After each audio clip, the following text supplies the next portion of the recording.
Hey guys, today I am gonna prove Cauchy's integral theorem. Cauchy's integral formula. Okay, this is one of the most important theorem in your syllabus. Uh, ठीक है, तो let's start. Statement इसका क्या है? Cauchy's integral formula. If a function f of z is analytic within and on a closed contour C. Okay कोई function आपको दिया है एफ ऑफ जेड कोई भी फंक्शन दिया है और ये एनालिटिक है किसी closed contour within and on closed contour C and let A be any point within C. ठीक है, तो ए जो होगा वो कंटूर सी के अंदर कोई पॉइंट होगा। तो जैसे ये कंटूर हमने ले लिया है, ठीक है, एक रीजन है ये, ठीक है, क्लोज कंटूर है। ओके, तो इसके अंदर ए जो पॉइंट होगा वो क्या होगा, इसके अंदर होगा, बाउंड्री पर नहीं होगा। यहाँ पे बाउंड्री है, बाउंड्री पे ये नहीं होगा, अंदर होगा। तो सपोज ये है ए, ये सी एक क्या है, क्लोज्ड रीजन है, उसके अंदर ए कोई पॉइंट है।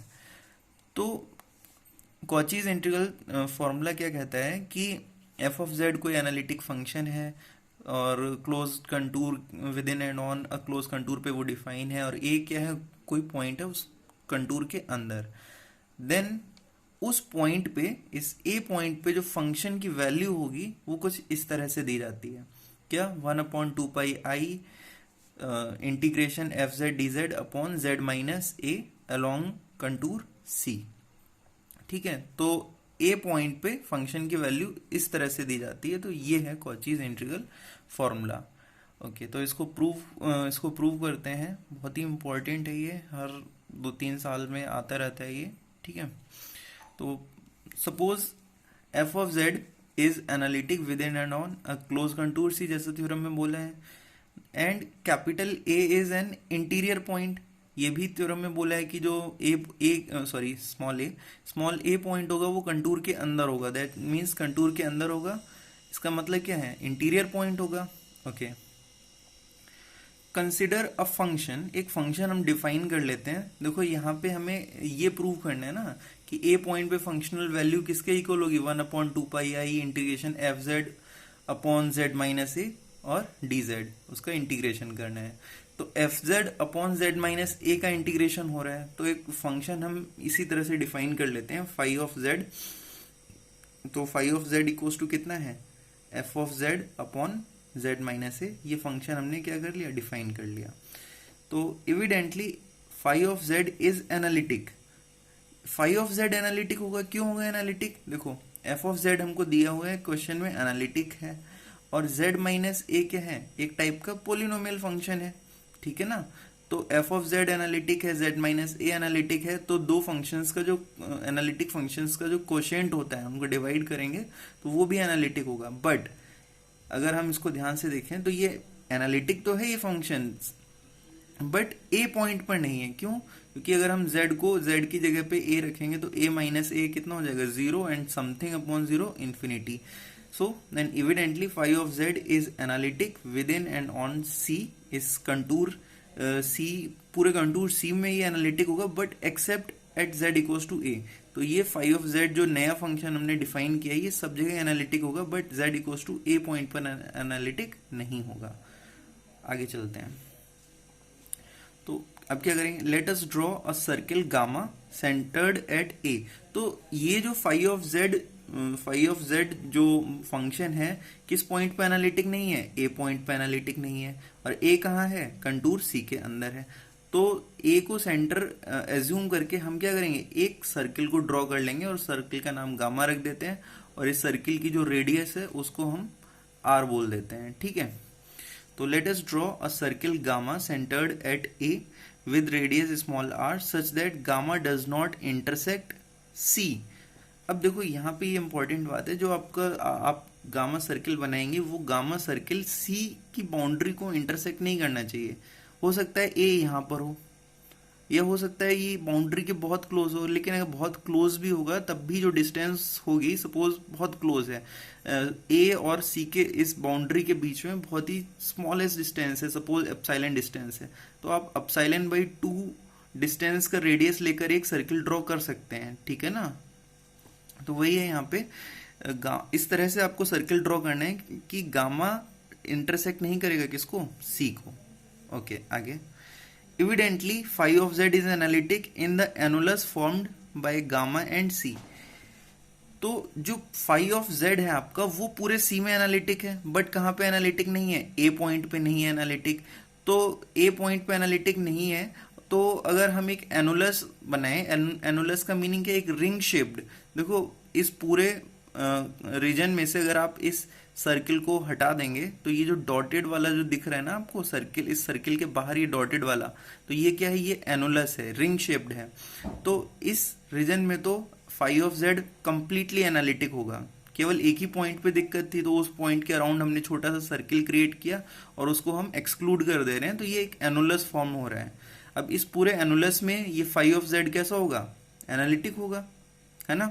ठीक है, now by Cauchy's theorem for multi connected region. तो कॉचीज थ्योरम यूज करेंगे मल्टी कनेक्टेड रीजन के लिए। वो क्या होती है Cauchy's theorem for multi connected region, which is this. अब कॉचीज मल्टी कनेक्टेड थ्योरम में बोला है क्या, देखिए, let a close contour C contain another close contour C1।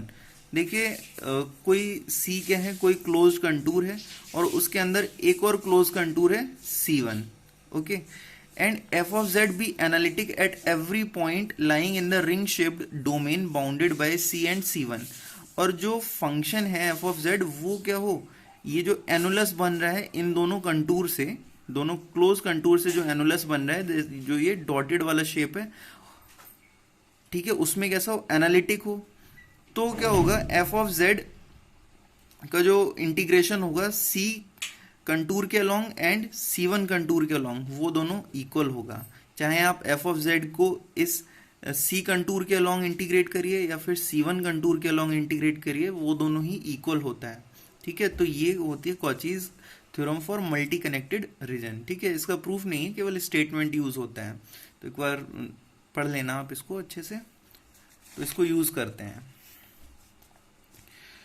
तो उस थ्योरम के अकॉर्डिंग फाई ऑफ जेड जो है उसका सी कंटूर के अलोंग और गामा जो सर्किल है या कंटूर एक ही बात है, तो गामा कंटूर के अलोंग दोनों के अलोंग इंटीग्रेशन कैसा होगा, इक्वल होगा। कहाँ से हो रहा है ये, Cauchy's theorem for multi connected region. ठीक है, नाउ फाई जेड की वैल्यू कितनी है, F of Z upon Z minus A. यहाँ पे भी फाई जेड की वैल्यू हम रख देंगे f of Z upon Z minus a. Okay,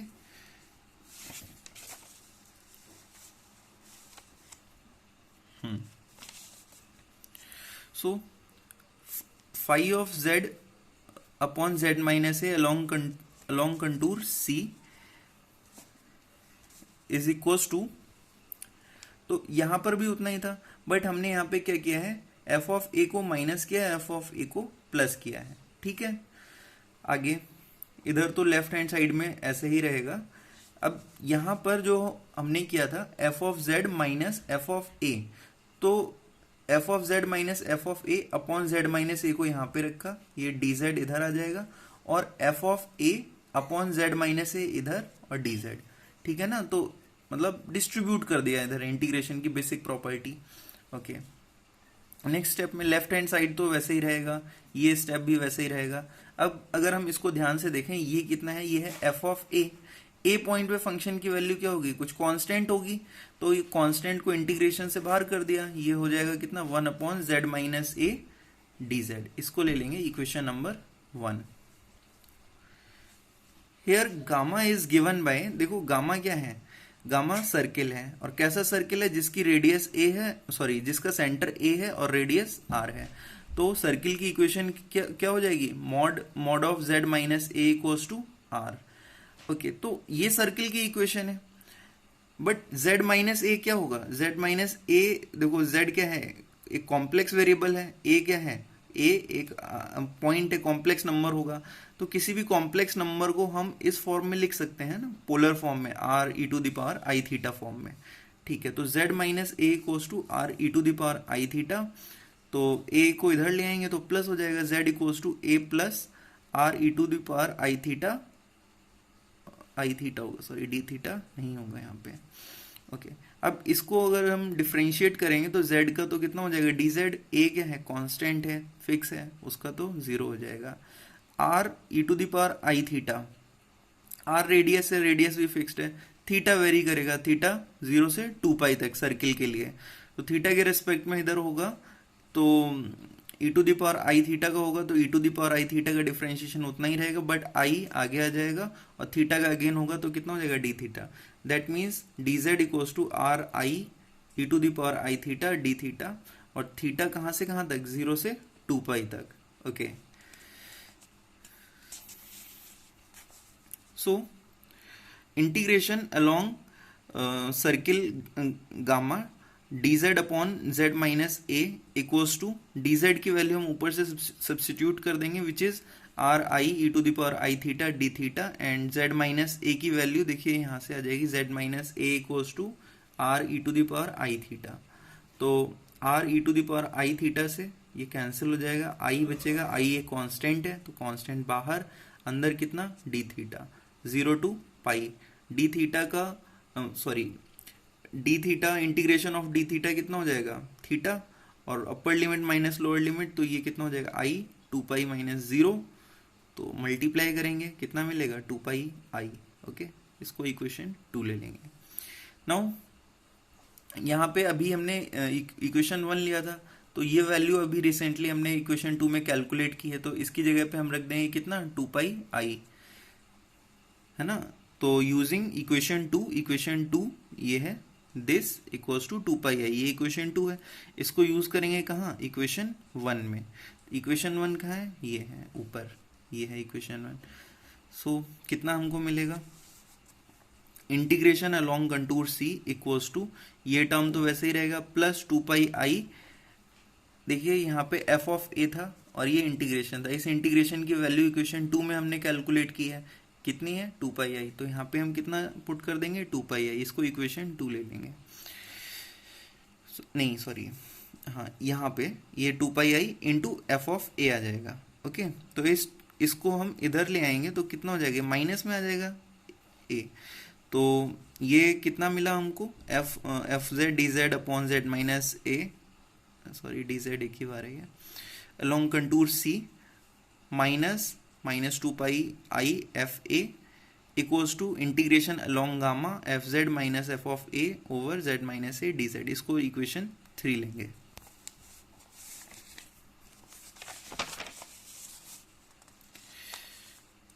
now taking mod of both sides, तो अभी जो लास्ट इक्वेशन थी उस इक्वेशन का हम क्या करेंगे, दोनों साइड मॉड ले लेंगे, तो हमने कुछ नहीं किया यहाँ पे, प्रीवियस इक्वेशन में ही दोनों साइड मॉड ऑपरेट कर दिया है, तो इधर भी लेफ्ट साइड भी मॉड लग जाएगा, राइट साइड भी मॉड लग जाएगा।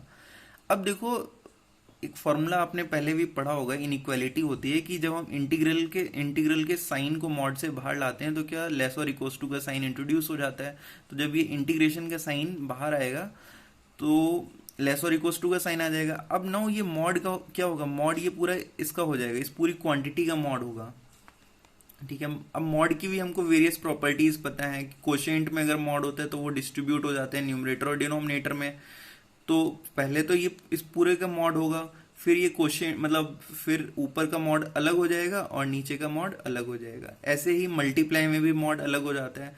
तो मैंने इन तीनों का एक साथ अलग अलग मॉड यहाँ पे लिख दिया है, mod of F Z minus F A upon mod of Z minus A into mod of D Z, इसको इक्वेशन 4 ले लेंगे।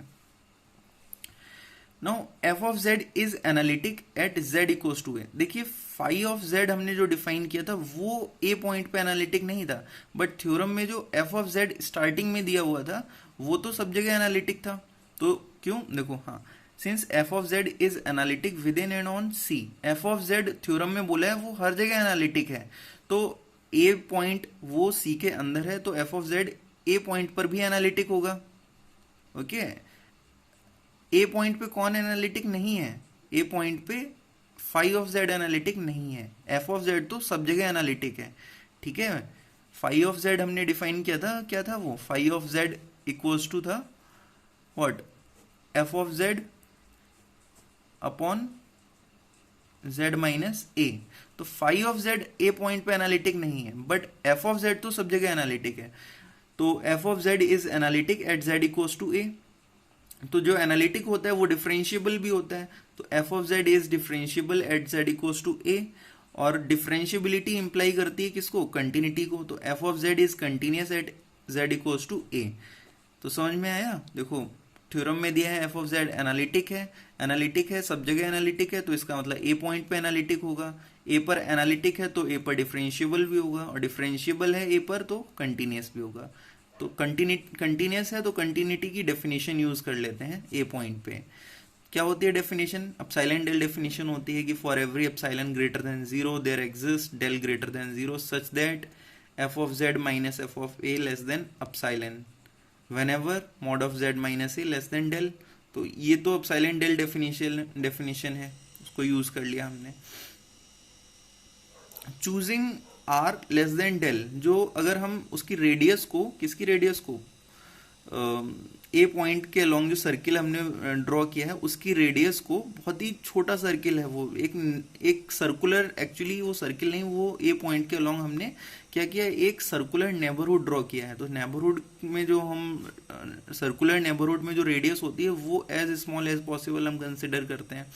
तो अगर हम आर को ऐसा लें कि वो कैसा हो, डेल से छोटा हो, तो फिर देखिए मॉड ऑफ जेड माइनस ए छोटा है डेल से, तो फिर यहाँ पे कितना हो जाएगा, मॉड ऑफ जेड माइनस ए वो आर से छोटा हो जाएगा। क्यों, क्योंकि हम चूज कर रहे हैं आर को लेस देन डेल।